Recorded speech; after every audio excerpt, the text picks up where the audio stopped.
Amados irmãos, a paz do Senhor Jesus, mais uma vez, motivo de muita alegria, motivo de bênçãos, né? Poder estar aqui trazendo mais um estudo, mais uma palavra, né?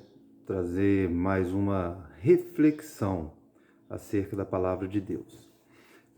Nós estamos já estamos quase concluindo os nossos estudos, né? Acerca das parábolas do Antigo Testamento.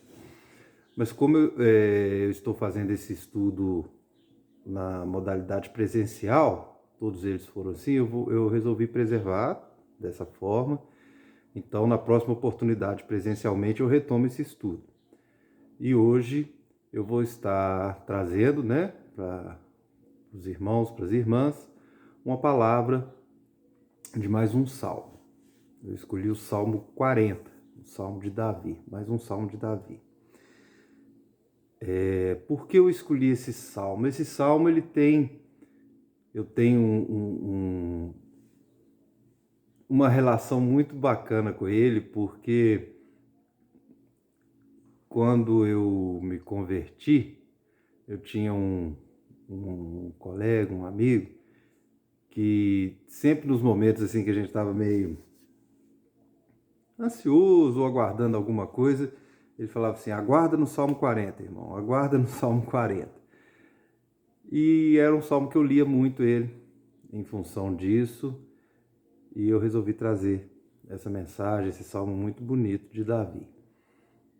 E se a gente for pensar, né, o momento atual, né, da vida humana, o momento atual da nossa sociedade, a gente entende que hoje a paciência, o aguardar é muito raro, muito difícil.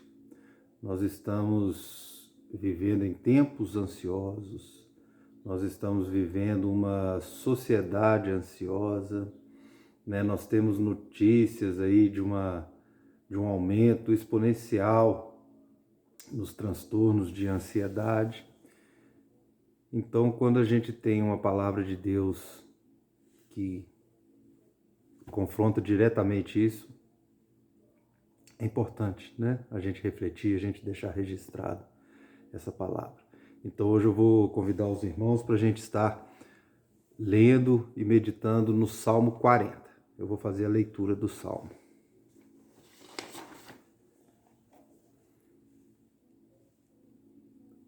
Oração para livramento.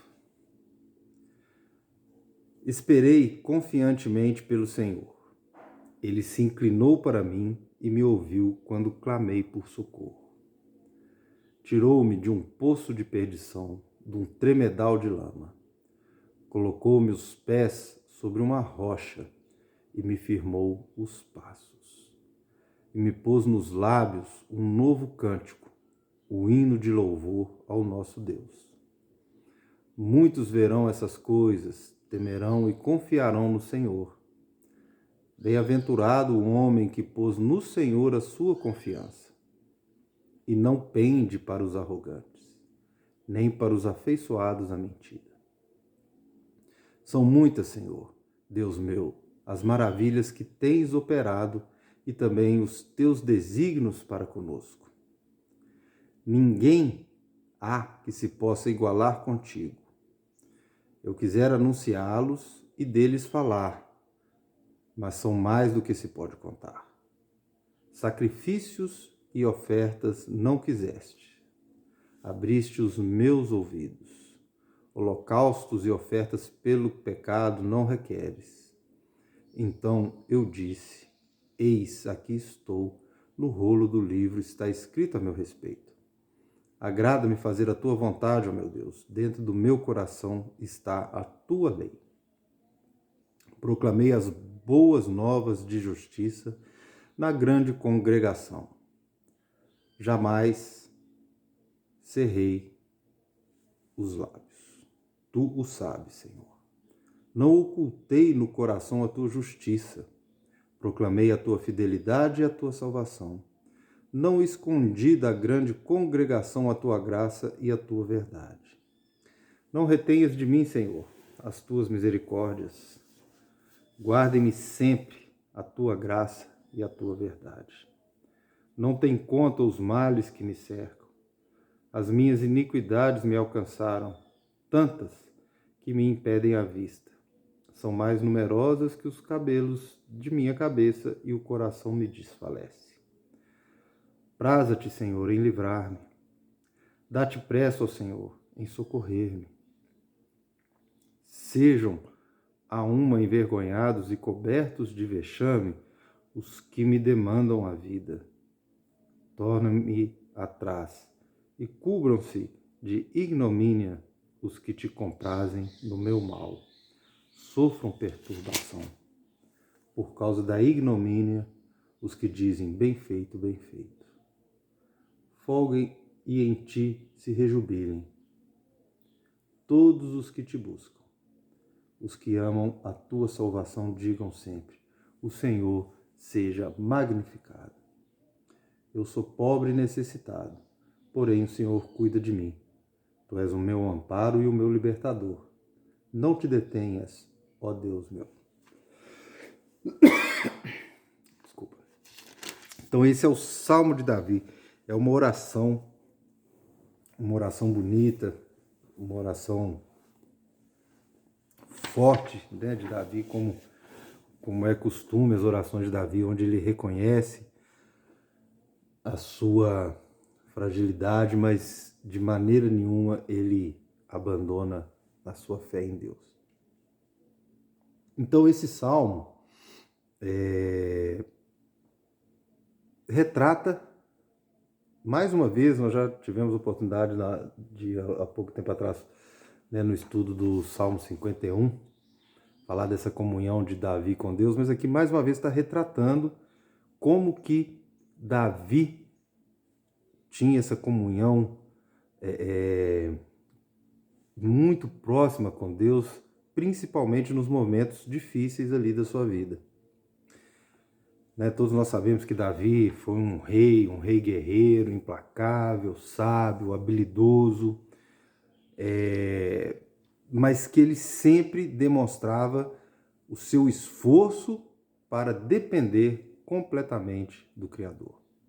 Mesmo com todas as vitórias, com todas as pompas e circunstâncias que eram inerentes lá na sua vida, ele demonstrava esse esforço para depender de Deus. E ele demonstrava não só em palavras, mas também em ações, que sua confiança estaria intacta, independentemente das circunstâncias. Ele não escondia de ninguém essa dependência, né? Então, nós vamos ver aqui que tem uma parte desse salmo que ele relembra, né, dessas experiências, de todas as bênçãos que Deus, né, deu para ele, os livramentos, mas ele também se mostra vulnerável, se mostra pecador, se mostra carente da ajuda de Deus, principalmente com relação àqueles que o estavam perseguindo. Então esse era Davi, o salmista, né? Maravilhoso, a sensibilidade, a forma de expressão da comunhão de Davi com Deus. E esse salmo, né, os salmos a gente tem muita dificuldade de colocar assim, numa maneira cronológica, qual seria o contexto histórico em que ele foi escrito. Mas, né, pela tônica do salmo, já a forma como ele está começando, a gente pode, né, presumir que é bem provável que ele tenha sido escrito após Davi passar por uma grande dificuldade, ter superado alguma grande dificuldade, e depois disso acontecer alguma dificuldade novamente, provavelmente com alguma semelhança, né?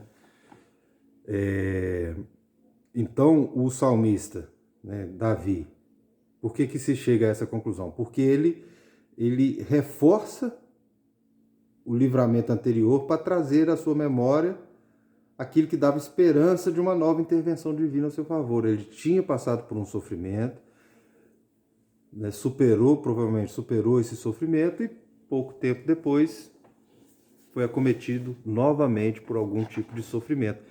E ele encontra em Deus a força para superar esse novo livramento. E aí é importante a gente destacar que a gente não vê em momento nenhum Davi questionando a Deus, como a gente vê muitos fazerem, né? Por que de novo? Por que só comigo que acontece? Não. Davi, ele coloca toda a esperança, toda a sua fé em Deus.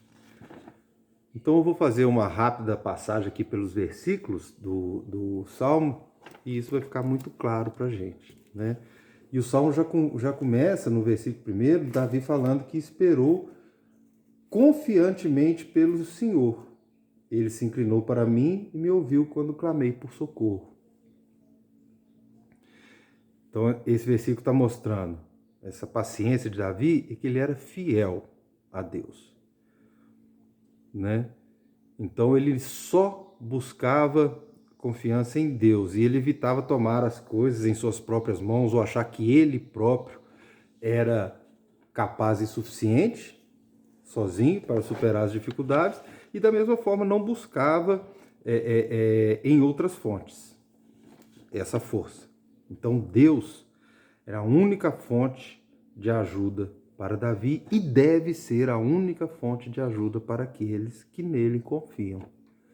Em tempos de muito sincretismo religioso, a gente vê muito nas igrejas uma mistura danada e pastores ungindo objetos e fazendo correntes e coisas desse tipo num sincretismo sem base bíblica. Aqui Davi nos dá um exemplo de que a nossa confiança deve ser somente em Deus. E ele continua: tirou-me de um poço de perdição, de um tremedal de lama. É aqui que a gente entende que Davi já tinha passado por uma circunstância difícil, quando eu disse que ele tinha tido alguma dificuldade, algum sofrimento, e agora estava passando novamente. Então aqui ele reconhece, né, que Deus estava tirando ele de uma situação muito difícil. E quando ele fala poço de perdição, então você pode ser uma referência a um poço, né, profundo, que não teria como ser tirado, ou seja, era como se fosse um túmulo, ou seja, era uma situação de morte, provavelmente uma situação de morte. Né? São palavras ali no hebraico que também, né, são usadas para determinar a morte, que é o Sheol. Né? Então, por aí a gente entende que Davi passou por uma dificuldade muito grande de morte, provavelmente, né, por perseguição ou ataque de algum de seus inimigos. E ele continua: colocou meus pés sobre uma rocha e me firmou os passos. Quem fala em rocha, quem edifica a casa sobre a rocha, quem fala isso é Jesus no Evangelho.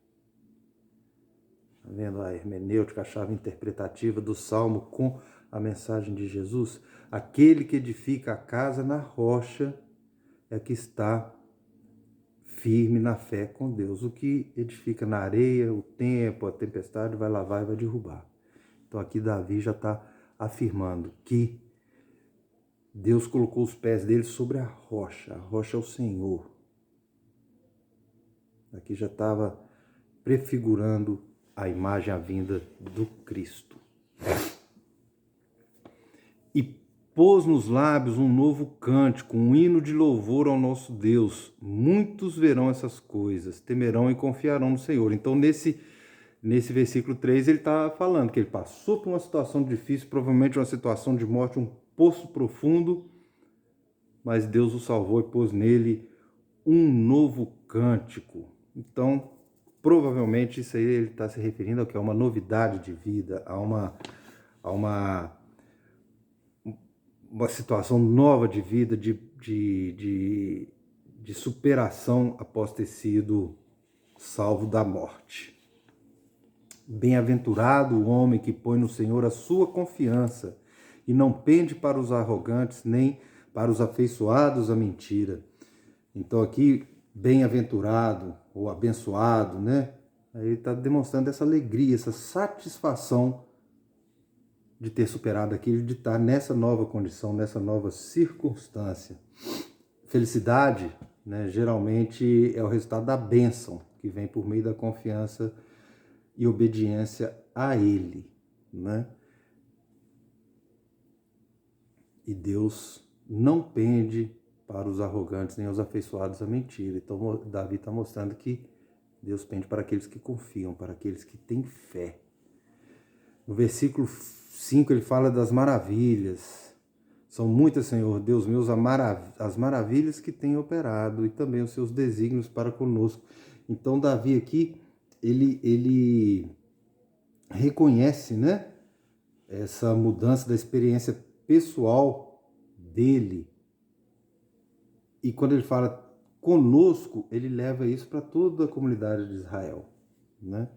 Então, Davi está ali, mais uma vez, reconhecendo o pacto de Deus com a nação de Israel.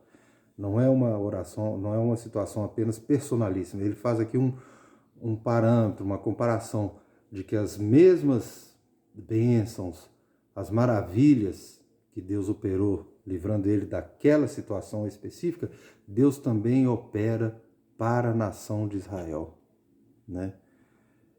E ele fala que são tantas, que ele queria até anunciá-las, mas nem consegue contar a quantidade de tantas que são.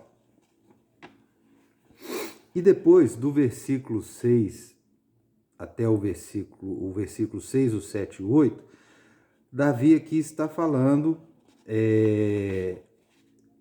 que, né, já com uma forma também de apontar para o Cristo, de apontar para a mensagem do Messias, que Jesus veio muito falando sobre isso, é a questão dos sacrifícios, das ofertas, né? Que Deus aqui, ó, sacrifícios e ofertas não quisestes, né? E no versículo 8 ele fala, agrada-me fazer a sua vontade. Então o que Davi está dizendo aqui? É aquele embate que Jesus, durante tanto tempo, durante o seu ministério, perpetrou com os fariseus. Que existia a lei, mas de que adiantava fazer sacrifícios, fazer ofertas, mas se o coração não estava voltado para Deus, né? Aqui, ó, agrada-me fazer a sua vontade, ou seja, as pessoas iam lá, faziam as ofertas, os sacrifícios, de uma forma mecânica, de uma forma sacerdotal, mas o coração não estava voltado para fazer a vontade de Deus, para fazer o bem, né? E esse era o problema de Israel, quando Deus disse disse também através de Isaías que estava farto de sacrifício, porque eles não eram oferecidos com intenção pura de amor e fidelidade, eles eram feitos apenas mecanicamente, né? E quando ele aqui, ó, ele fala do rolo do livro que está escrito, ele está falando de estar perante Deus, né, cumprindo a sua vontade, né? Tem alguns estudiosos que falam que talvez existiam, né, naquela época, dentro das comunidades, alguns livros em que os feitos que as pessoas faziam de bom ou de feitos notáveis eram escritos nesse livro. E como Davi era um rei e que teve muitos feitos, né, praticou muitas façanhas, muitas coisas notáveis, ele poderia estar se referindo a isso, mas dentro do contexto do Salmo, o que se sugere mais é que ele esteja usando uma metáfora, uma figura de linguagem, para dizer que ele se submetia à vontade de Deus. E que por isso o nome dele estava escrito neste livro, né? Mas é importante a gente destacar aqui que obedecer, dentro desse contexto do Salmo que Davi está querendo dizer aqui, é que obedecer à vontade de Deus é mais importante do que apresentar sacrifícios, né? Então a gente tem que submeter à vontade de Deus, porque sacrifício para nós, irmãos, foi o sacrifício de Jesus na cruz, né? Foi o sacrifício de Jesus na cruz, onde ali, através do sacrifício do unigênito, do Filho amado de Deus, todos os nossos pecados foram remidos, perdoados. Então, essa parte do Salmo já remete, já prefigura a vinda do nosso Senhor Jesus Cristo. E quando a gente lê o Antigo Testamento, né, conseguindo olhar para o Messias, para o Cristo, aí a gente está compreendendo a vontade de Deus naqueles momentos do Antigo Testamento. Isso é maravilhoso.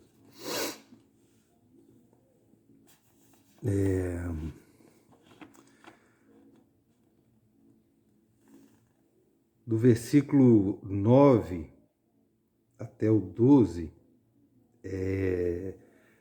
Davi falando, né, do 9 ao 11, Davi falando das experiências pessoais dele, né, dos livramentos que Deus, né, operou na vida dele, e que ele sempre dava, né, essa publicidade, ele contava isso para a comunidade de Israel. Então, né, não deixa de ser uma forma de, naquela época, né, demonstrar a fidelidade de Deus para com aqueles que o obedeciam, para com aqueles que lhe eram fiéis. E Davi, ele faz questão, ele demonstra isso aqui nessa parte do Salmo.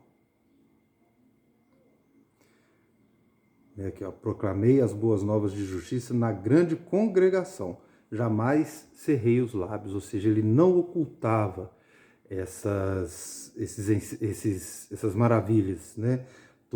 Tudo que Deus operava na vida dele. E aí já no versículo 12, ele fala, olha, não tem conta os males que me cercam, as minhas iniquidades me alcançaram, tantas que me impedem a vista, são mais numerosas que os cabelos da minha cabeça. Então Davi, ele não se furta, né, a reconhecer, né, os seus pecados, as suas dificuldades, né? Aqui, ó, os seus males o cercaram como se fossem inimigos prestes a atacar, ou seja, ele está demonstrando aqui que na mesma proporção que ele tinha de inimigos, e a congregação e o povo de Israel sabia que ele tinha muitos, ele era um rei guerreiro, ele também tinha as suas dificuldades, os seus pecados, mas em momento nenhum ele se furtava de colocar essa dependência, de colocar essa submissão à vontade de Deus, né? Aqui, ó, praza-te, Senhor, em livrar-me, dá-te pressa, ó Senhor, em socorrer-me, né? Então ele sabe que o socorro dele venha de Deus, né?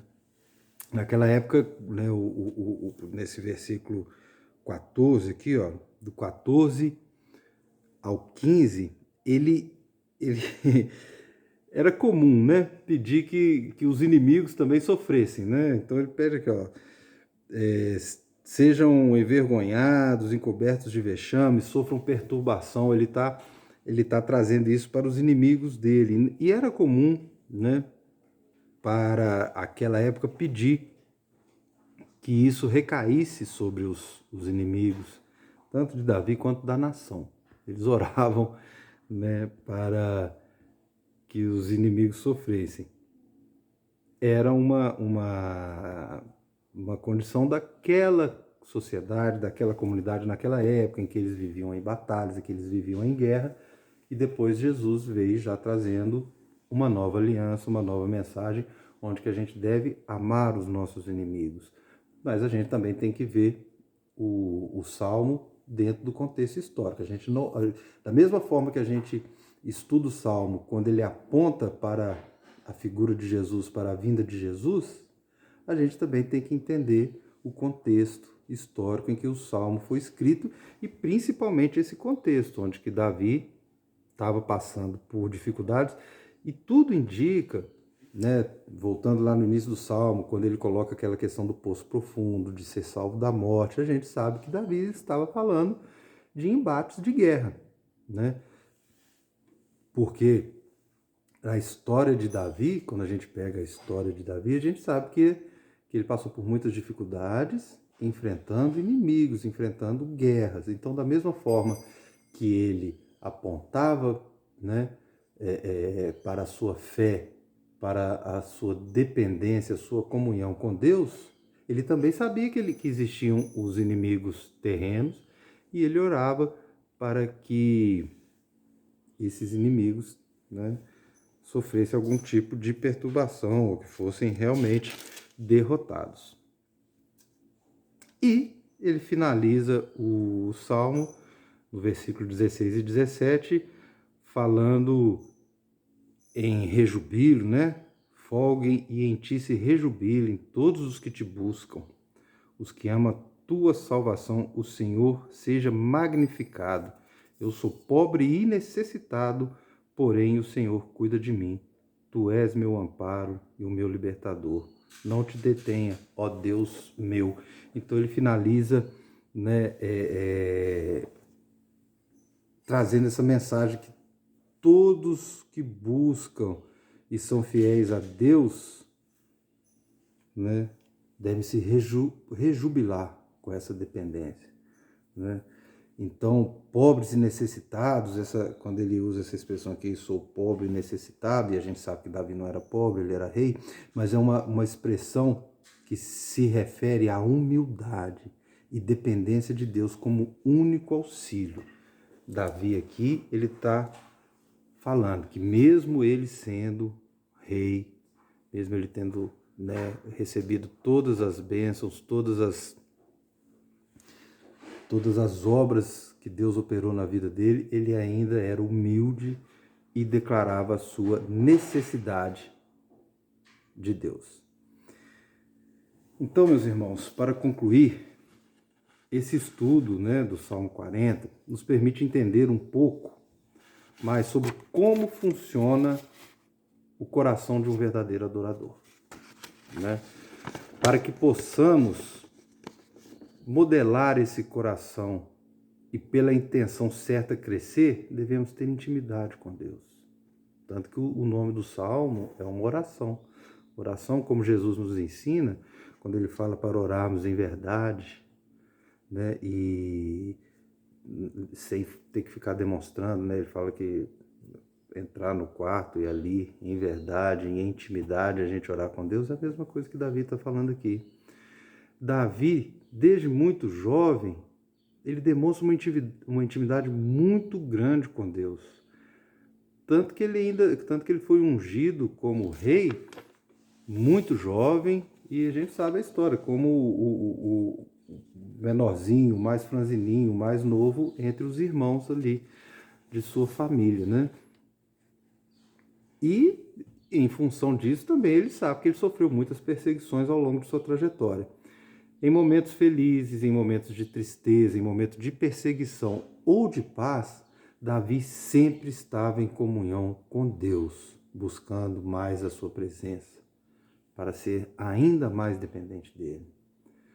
Então, ao passo que toda a sua vida estava sob o governo do Senhor.